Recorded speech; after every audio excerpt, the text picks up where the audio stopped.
Continuamos con este primer programa de Enfoque Matinal con la visita en nuestro set del doctor Leonel Fernández. Continuando con la entrevista, doctor, ¿cómo usted ve el país? ¿Hacia dónde vamos? ¿Estamos bien políticamente y económicamente? ¿Hacia dónde vamos? ¿Qué usted entiende? Mire, la política, como toda la vida, es un proceso en permanente construcción. Por lo tanto, lo que hay es un esfuerzo permanente, continuo, por avanzar hacia las metas que usted se propone. En el caso nuestro, yo diría, hay cosas que se han logrado. Es un país que tiene estabilidad política, es un país que tiene estabilidad económica, que ha crecido mucho en los últimos años. Cuando yo llegué al gobierno en el año 2004, el Producto Interno Bruto, medido en dólares, era equivalente a 19.000 millones de dólares. Cuando salgo era 58.000 millones de dólares, o sea, de 19 a 58.000. Por tanto, digamos, es inocultable el hecho de que la economía creció, de que el país se fue transformando. Y el presidente Medina, sin duda alguna, que continuará con una política orientada a que efectivamente la riqueza nacional, la capacidad de generación de riqueza del país pueda seguir incrementándose. Un punto clave en su gobierno fue el tema de la macroeconomía. Recientemente vimos al Banco Central tomar de las medidas más drásticas, quizás desde la crisis de 2003, con los cambios en la tasa y tratar de controlar el aumento del dólar. ¿Entiende usted que fue la medida correcta en este momento? ¿No es un frenazo al crecimiento, digamos, lento pero sostenido que venía llevando la economía? Mire, nada es fijo en la vida. Usted puede tener determinados logros, pero siempre tiene desafíos internos y desafíos externos. Y por tanto se deben tomar siempre medidas orientadas a mitigar el impacto de esos desafíos. Por tanto, es posible que las autoridades del Banco Central, o Finanzas, o quien sea dentro del gobierno, esté viendo esos desafíos y adopta medidas con la finalidad de mitigar el impacto que pueda tener. Y siempre es así, siempre se toman medidas en un sentido o en otro, ¿verdad? Usted ve en el caso de Estados Unidos, frente a la crisis financiera global, que ha hecho el gobierno del presidente Obama a través del Banco Central, que es la Reserva Federal, que emite bonos mensualmente. Es una forma de estimular el crecimiento de la economía. En Europa se hace todo lo contrario. El Banco Central Europeo no emite bonos y lo que es una política de austeridad. Que no va muy bien. Sí, pero obedece a otras prioridades. Ellos entienden que primero está la reducción de la deuda pública, que es una forma de sanear la economía, que hay un costo social que pagar, pero que a largo plazo, mediano y largo plazo, será mejor. Entonces son escuelas de pensamiento, son corrientes, formas de interpretar un momento determinado, y en base a eso se toman medidas distintas. Una de estímulo al gasto, orientado al crecimiento, y otra de reducción del gasto, orientado a la reducción de la deuda. Sin embargo, las medidas ahora son de austeridad hacia dentro del gobierno y obviamente en el bolsillo de la gente se siente, doctor Fernández. O sea, no hay dinero en la calle, la canasta familiar cada vez es más costosa y los salarios no han incrementado en esa misma medida. O sea, ¿cuál es la perspectiva de un restablecimiento de la economía en un escenario a corto plazo que vemos hasta diciembre, austeridad, y donde vemos también cantidad de negocios cerrando diariamente?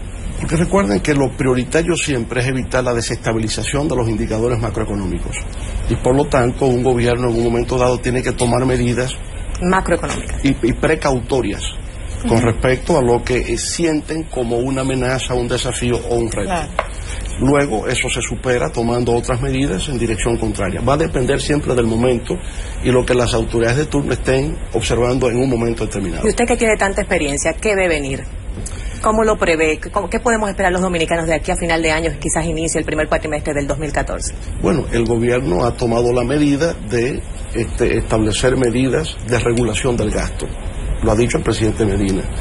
Entonces, en ese sentido, la prioridad ha sido efectivamente mantener la estabilidad macroeconómica, no exactamente estimular el crecimiento. Entonces veremos eso. Pero para el año próximo, que hay un nuevo presupuesto, hay otras prioridades, entonces podemos ver una economía que vuelve a sus niveles previos de crecimiento. ¿Tienen esa expectativa? Esa es la expectativa y eso es lo que debe ser, porque al final el propósito de todo plan económico es que la economía crezca. Pues si no crece, entonces tenemos serias dificultades. De manera pues que se toman medidas coyunturales, circunstanciales, para sanear, para mitigar, como he dicho, la potencialidad de un riesgo o de un o de una amenaza externa o interna. Superado eso, se vuelve entonces a políticas de estímulo al crecimiento. ¿Tiene usted incidencia en la oposición, doctor Fernández? ¿Tiene usted algún tipo de influencia en la oposición? Se ha hablado de que usted tiene cierta influencia en partidos de la oposición. ¿Es así? Bueno, yo puedo tener alguna incidencia con los partidos aliados al Partido de la Liberación Dominicana porque tengo amigos allí. ¿Influencias dentro del PRD tiene usted? Que yo sepa, ninguna. Ahora, si ellos me quieren atribuir ese poder, yo tampoco se los voy a rechazar. ¿Cómo es su relación con Miguel Vargas? ¿Usted tiene alguna amistad con...? No, más que la de ser interlocutores de distintos esa firma partidos. Del acuerdo de las corbatas azules fue realmente muy comentado. Pero al fin y al cabo favoreció a su competidor interno en ese partido porque lo habilitó para ser postulado a la presidencia de la República. En el caso mío, Bueno, para regresar en el 2016 y retomamos a las fechas. Bueno, pero también a él. Entonces nos favoreció a todos. ¿No le preocupa un desgaste? Ese no era el tema. Sí. Yo pienso que esa reforma constitucional que se hizo ha sido, conjuntamente con la del 63, la más avanzada que se ha hecho en la historia de la República Dominicana.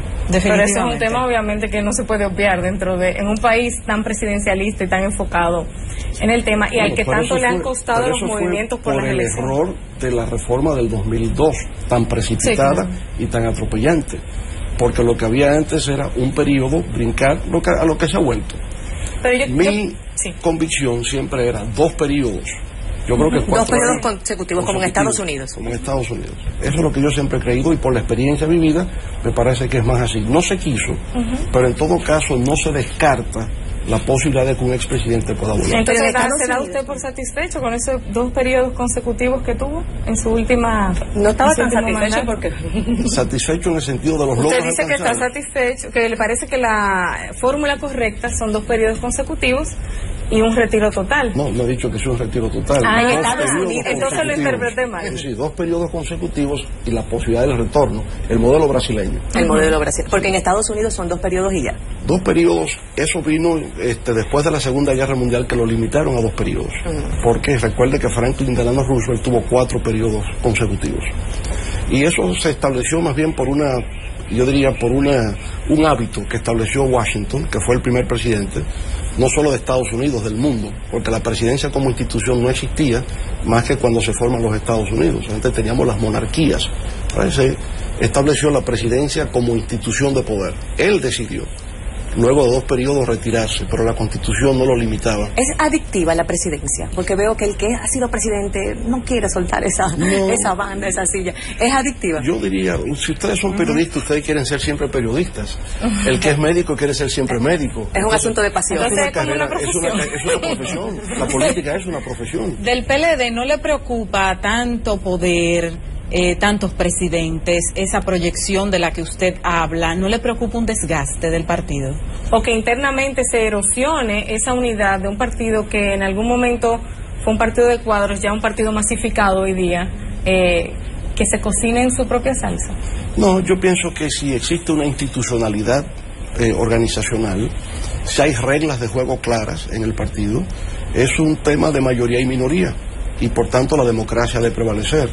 Por tanto, yo creo que en el PLD hay mucha madurez, en el sentido de que es un juego democrático y que desempeñar una función pública tiene que ser resultado del apoyo que recibe internamente de los delegados a las convenciones. Sin embargo, de la organización. Usted mismo ha sido crítico con el desempeño del partido en las últimas elecciones y cómo, como organización política individual, obtuvo resultados menores a los que usted como presidente de esa organización esperaba. Y ha sido, por supuesto, por el bloque de aliados que ha conseguido quedarse en la presidencia de la República. Usted ha sido muy autocrítico en ese sentido. Pero no necesariamente, eso hay que verlo siempre, digamos, de una manera diversa, ¿no? O sea, yo creo que eso no se puede ser tan rígido en entender esto. Mire, un aliado nuestro que había sacado 85,000 votos en unas elecciones, decidió irse aparte y luego sacó 3,000. Lo que significa que los 85,000 que pudo sacar era porque estaba aliado al Partido de la Liberación Dominicana. Por tanto, con todo el respeto que siento por los aliados, yo creo que también sus posibilidades de crecimiento electoral están en función del hecho de que establezca una alianza con el PLD.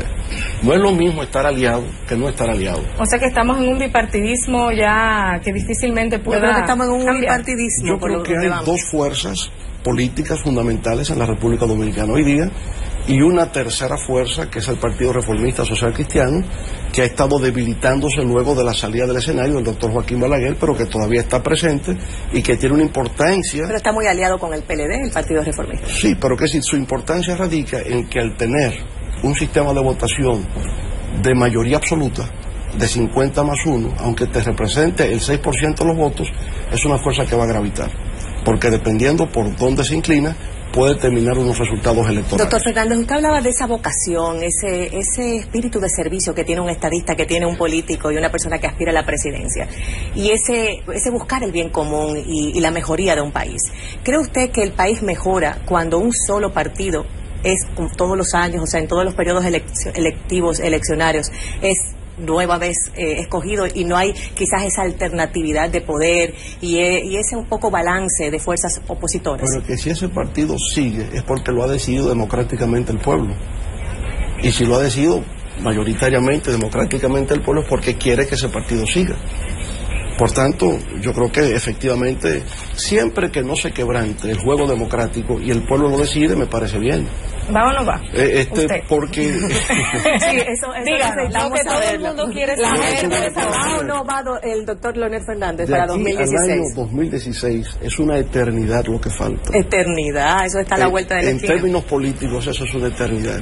Y por lo tanto, al día de hoy yo no puedo decirles una cosa u otra, porque yo no sé si estaré vivo para el 2016. Pero se está riendo, la idea le gusta. La idea de su favorito, el doctor Fernández, entre estas candidaturas que han surgido, Francisco Javier, Temístocles Montaz y otros más, ¿tiene algún candidato preferido, el doctor Fernández? Yo los observo con mucho interés.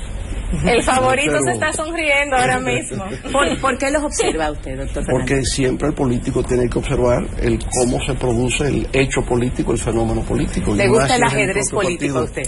Bueno, no es que me guste o no me guste, es que es parte de la función que se desempeña. Siendo presidente del PLD, no puedo, desdeñar, ignorar lo que ocurre dentro del partido. Bueno, pues desde hoy lo comprometo a que cuando esa decisión esté tomada, la comente aquí en Enfoque Matinal. Después que observe. La primera entrevista después de que sea candidato, si lo es, nueva vez. ¿Cuál es la principal debilidad para cerrar del Partido de la Liberación Dominicana en este momento a su modo de ver? ¿Qué debilidad tiene que debe tomar en cuenta? Mire, yo pienso que eso se lo dejo a los adversarios del Partido de la Liberación Dominicana para no facilitarle su trabajo. No es mi papel como presidente del PLD airear sus debilidades internas. Bueno, pero una orejita humilde. No, eso tenemos que dejarlo internamente al PLD. Doctor, hasta aquí lamentablemente la entrevista, nosotros agradeciendo muchísimo que hayamos tenido el honor de contar con su participación en este primer Enfoque Matinal. Y nosotras también estaremos observando atentamente. Perfecto, muchas gracias. Lo seguiremos por Twitter. Gracias. Bien, les deseo muchos éxitos a ustedes en este programa. Muchas gracias. Que tengan mucha audiencia sobre todo. Claro. Comenzamos bien. Comenzaron bien, muy bien. Muy bien. Agradecida, muchas gracias. Excelente invitado. Señores, continúen en sintonía. ¿Se ha arrepentido de estar aquí, doctor Fernández? ¿Y cómo me puedo arrepentir de estar en presencia de tres damas tan inteligentes y tan bellas? Le hemos tratado bien. Dígaselo a los otros invitados para que no nos cojan miedo. Señores, seguimos con Enfoque Matinal.